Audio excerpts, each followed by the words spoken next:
ورسول الله صلى الله عليه وسلم يقول كل بدعة ضلالة. So yes, we are living in times of fitan. We are seeing our brothers and sisters being killed and slaughtered. 25,000. Wallahi, every Muslim who has Iman in his heart, if he could travel to help them, he would travel. Or if he is not able to travel, he would send of his wealth. Or he would send something to aid them physically, if he could, of his wealth or his property. Or travel to them, to build for them. But look at the kuffar, how they close off. And they blockade the land where the Muslims live, so the Muslims can't even go and help them. They can't take food to them. And their children starve. And their babies die in hospitals whilst they're being bombed from the sky. Wallahi, what they allow to be done to the Muslims, we would never allow that to be done to their children. Look at the difference. No Muslim would allow a disbeliever or his family or his children to be killed in the manner that they are allowing the death of Muslims. Muslims would not allow, and the Muslim history speaks of that. And Muslim history is a witness to that. Islamic history is a witness to that. What they allow and what they are allowing today to take place in Palestine, the Muslims will never do to them what they are doing to the Muslims. Imagine that you want to go and help, but they won't allow you to help. You want to go and feed, but they won't allow you to feed them. You want to go and give them shelter, but they won't allow you to go and give them shelter. You want to give them water to drink, and they won't allow you to even give them a drop of water. And then they say that they are the civilizations of mercy and justice. They are kadhabeen. This is the reality that we live in. So do not be deceived by what you see, this mirage that you're living in. It's a hologram. This is not the reality of what they are. What they are is what you're seeing now. Where's the justice for children? You can kill 20,000 people in a period of 2 months and no one bats an eyelid. And these kuffar, even the Muslim from the Muslim countries are saying, let us in. We're not going to let you in. Let us in to go and help these children, help these women, help these civilians. No, we're not going to let you in. And every day and every night they're bombing them, carpet bombing them. Buildings, hospitals, schools, they don't care. Children, baby, young, old, man, woman, slaughtering them. It's a cull. They are culling them. It's not just ethnic cleansing, where you just remove an ethnicity from one nation to go to another nation. This is a cull. This is like the slaughter of animals.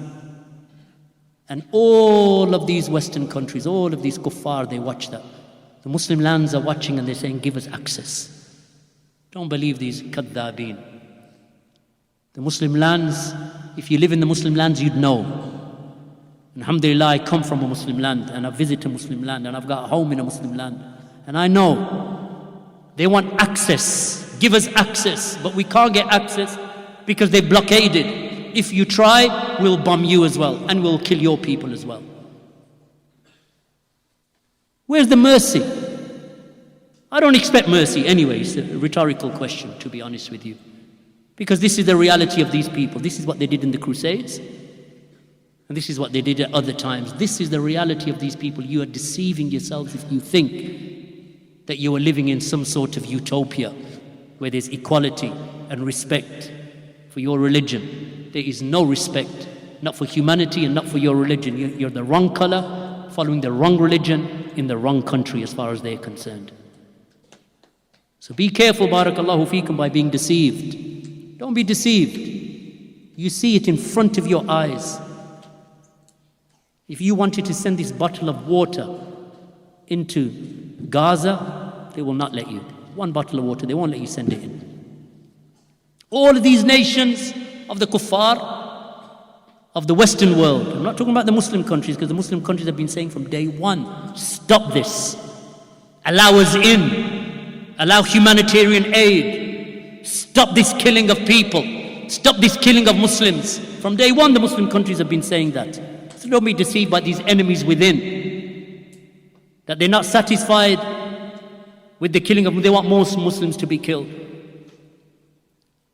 And then they that they wave this flag and they, make takbir that the Houthis are going to come as the salvation for the Muslims, Sunni Muslims of Palestine. These Houthis that have been killing Sunnis in Yemen for over nearly a decade.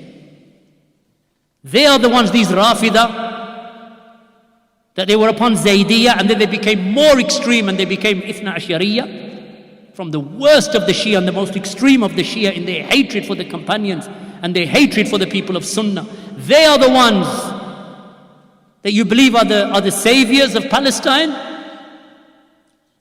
And it was their forefathers who allowed the Crusaders to come in the 10th century, in the 11th century, in 1091.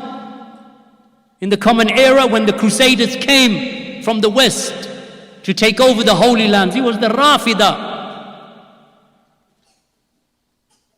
who supported them. And they wouldn't blockade them, and they wouldn't prevent them, and they wouldn't attack them. Now you see the same thing, just lip service that we are going to help the Palestinians and we're going to, put a dinghy in the Red Sea to stop some ships from going through for trade. Oh, we're the ones who are going to help the Palestinians. What help did you give to the Sunni Muslims in Yemen when you've been slaughtering them for nearly a decade? Where's the uqul of Ahlul Sunnah? Where's the uqul? Where's the intelligence and the intellect of the Muslims? Where's it gone? You forget yesterday and you forget the day before. It's like you forget what you had for breakfast at lunchtime. You don't know who the enemy is. You don't know where the battleground is between Ahlul Haqq and Ahlul Batil. You think it's just one battle.